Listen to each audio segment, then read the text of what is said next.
I grew up fast.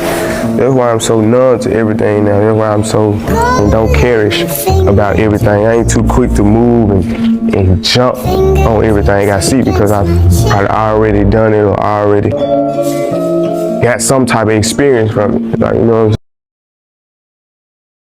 I'm saying? Welcome to Quantae Kennels, Thrill Bulldogs, Real Shit. Home of the Redbud Jocko Eli Leo Carver Gamebird Bulldogs.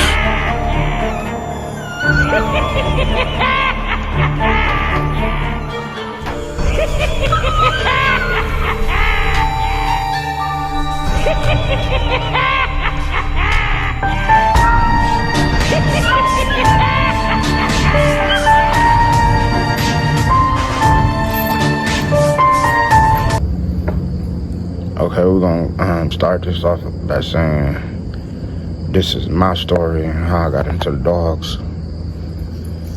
and everything like that. So I think I was like probably 10, and for my birthday I asked my mama for a dog. I didn't tell her what dog I wanted, so like a week before my birthday she brought me a puppy.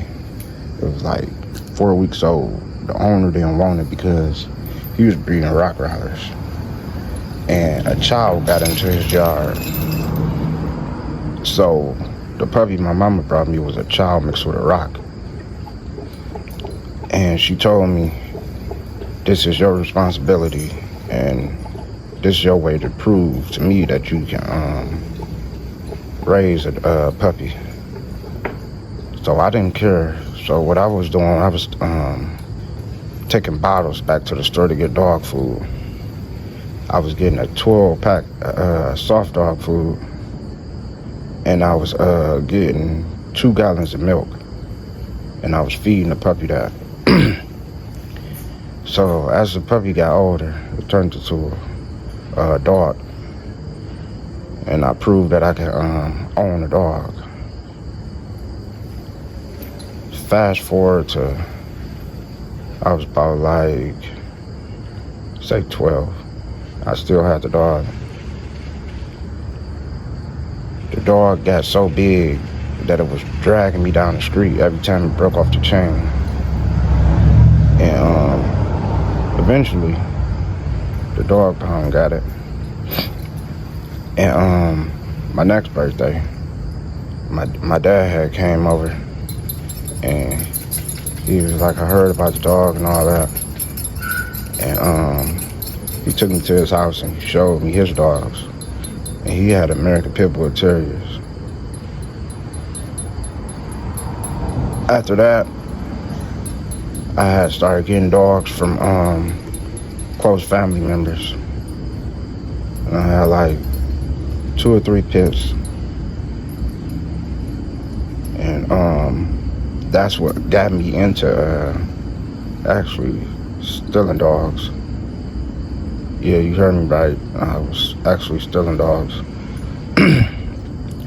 Somebody had came over and they told my stepdaddy at the time that they know me. But the whole time they was trying to steal my dogs. So I went out to the front yard and I seen who it was. I didn't even know who he was. He was with 2 other people. And they were like, you got a bike? I was like, no, I don't got no bike. So we went to go steal a bike. The next morning they came over again. And they was like, come ride with us. So I rode my bike with them. And they was actually stealing dogs. So after they was stealing dogs, they take them to their house or either somebody else's house. And we was doing that. I was like 14 at the time. And we was doing that for a minute. So after we steal the dogs, the owners of other dogs would come to my mama's house because they knew my stepdaddy. So after they come to my mama's house, they'd be threatening me, like where the dog at, and actually, kidnapping me and shit. So I ride with them, and they actually had people in the car that was already stealing the dogs. They actually told them where my mom and them stayed at. So we'll take them to where the dogs was at, they'll get their dogs back. And that's how I actually met some of the dog men that I know now. So they was telling us, like, y'all don't gotta steal dogs. Y'all can actually, come be a yard boy for us. So the other people I was with, they weren't down for the yard boy shit. But I was, and that's how I met some of the dog men that I know now. I was a yard boy for them. And they gave me dogs, like dogs they didn't want, dogs they thought was cold. And I raised them up, and they actually didn't turn out to be cold. But I was still hanging with the people that was stealing dogs, and they was actually still stealing dogs. So this one particular time, I think I was like 17, and we went to go get a dog. And the people, they must have been up, or they must have had a camera or something. But we actually got shot at. And when we got shot at, I was still in the yard with the dogs. And I look up, and everybody gone. And I jumped the fence and went back to where we was at. And at that time, I was thinking, like, man, these ain't my real friends. And they left me to get killed. So, long story short, I called up one of the dog men that I was doing the yard boy shit for. And I continued doing the yard boy shit for him. And he took me under his wing and gave me dogs. And I lost contact with him for a minute, and then I got a job and started buying dogs of my own. And yeah, that basically summed up how I got into dogs and stealing dogs and everything. So everybody that know me from my hometown labeled me as a dog thief because I was with some dog thieves. But over the years, I earned my title to be a dog man again. And everybody know I'm not out here stealing dogs no more. But I said that to say this. The only way you can stop a dog thief from stealing your dogs is to get privacy fence, get cameras, so you can see when somebody's trying to steal your dog. And privacy fence to stop them from jumping over your yard and stealing your dogs. So yeah, that basically sums up my story with how I got into dogs. And I'm still in contact with everybody that I stole a dog from. And like I said, they took me under their wing. And I left out a couple of details. And them details is really, like, incriminating. So I can't really tell y'all about that. But I done had some good dogs in my life. And when I say some good dogs, I mean real good dogs.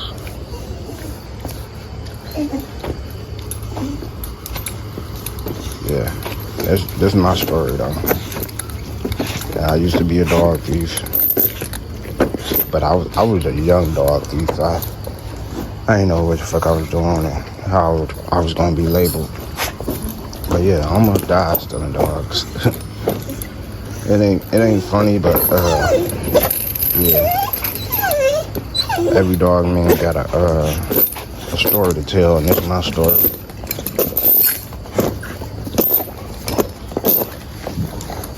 And that's why still until this day, if somebody asks me for a dog and they're young and they can't afford it, I'll give them a free dog. I actually gave somebody from Detroit 2 puppies. And he still got one of them. He got Miss Honeybun brother. And I recently just gave my little cousin 2 puppies. I gave my brother a dog. Like anybody that can't afford a dog, I'll give him a dog for free. Because I don't want to be in the same situation as me. Like I said, I got shot at, kidnapped, and everything. Stealing dogs. Yeah, but that's what made me who I am today. Good dog, man.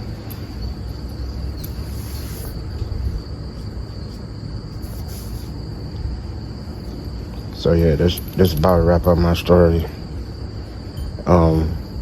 Another thing I could say is that when we was getting the dogs, we had so many dogs. We had like 20 dogs at one time. And some of the dog, man, they were so well connected that they actually walked in the backyard where we had the dog at and said, "Man, get my dog." And they'd get their dog back. But we was so young and so dumb that we have all the females going against one female, and this one female was stopping every female that we had.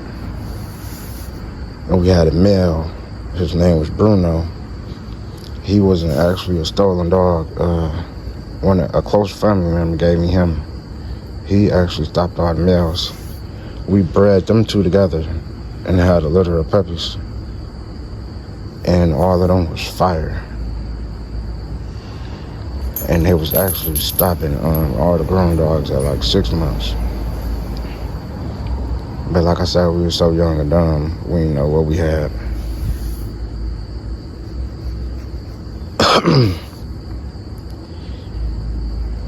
But yeah, everybody from my hometown can vouch for this story.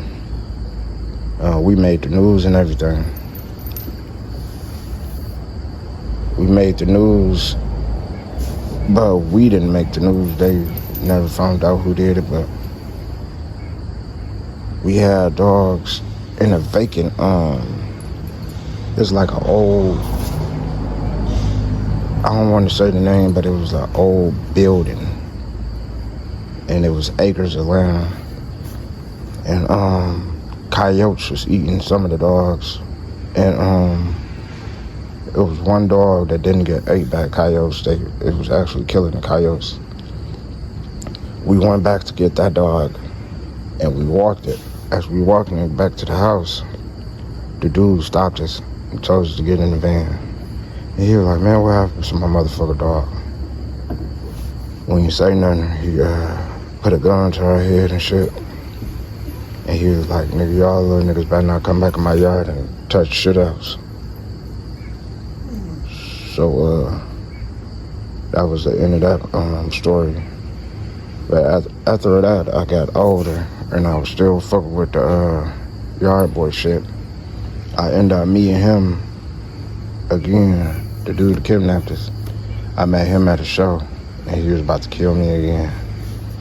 But the dude that I was doing the yard boy work for, he actually saved my life. And he told him, like, "Man, he don't do that shit. He don't do that shit no more. Leave him alone." But yeah, I say this to say this, man. Even if you is young, you can't afford a dog, and get in contact with a dog, man, they might have something for you for free. It ain't worth losing your life over a dog, because some of these dogs is worth way more than what you ever think. Like, Chino, for example, he coming up with 4 families of dogs that I own. And right now, he worth more than anybody could never expect. Because I put so much time and effort into breeding him and producing this dog. And there's 3 generations of Chucky. And Miss Honeybone, she worth more than anybody expect, because she some of my last of Cookie and Lil Man and Baby Red and Debo. I don't got him no more, but like I said, he is still alive. He's still on the yard where I used to be doing yard boy work at. He actually gave me Debo. That's another example of me being took under another dog man wings. And I got some of my program into his program, and this made Miss Honeybone. So yeah, it's not worth losing your life over a dog. Like I said, I'll be giving away free puppies to up and coming dog men all the time, just so they won't be in my footsteps.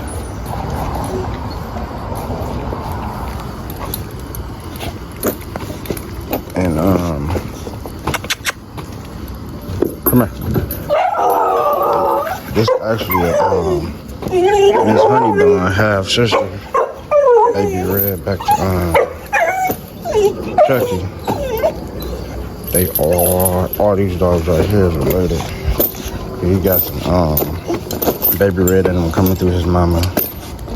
She got some Baby Red in her. She actually a Baby Red daughter. So that's why I said they have such same mama, different daddy. Little Man, her daddy. And Little Man was brought off of Debo and Cookie. So yeah, there's some dog men out here that kill you about their dogs and kidnap you, all that shit.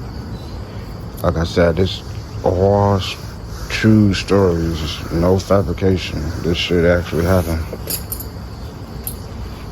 So yeah, this is what made me who I am today.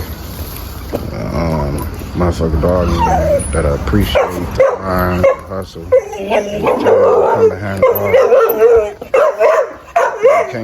You can't skip none of this shit. Go out here and try to steal somebody's dogs. And call yourself a dog man. You gotta put that time in. You gotta put that hard work in, dedication, the years and all, the tears, the blood, and all that. And there's years of breeding her, years of breeding him. And it's actually a brood dog, but still years of breeding her.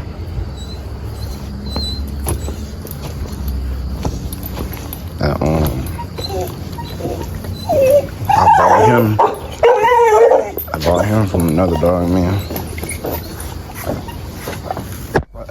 Everybody got their own story. Motherfucker beat you. But everybody got their own story when it comes to the dog. And this is my story. So I hope y'all enjoyed the story. Hope y'all got some knowledge from the story. And I hope y'all take heed to what I was telling y'all. People is not playing with dogs. And this was back in the 2000s. Early 2000s. I'm 34 now. Like I said, I was 14, so that was 20 years ago. And just imagine what a motherfucker is now. Cause ain't nobody playing about the dogs. And yeah, this episode 2, season 5. And I'm giving it to y'all raw and uncut.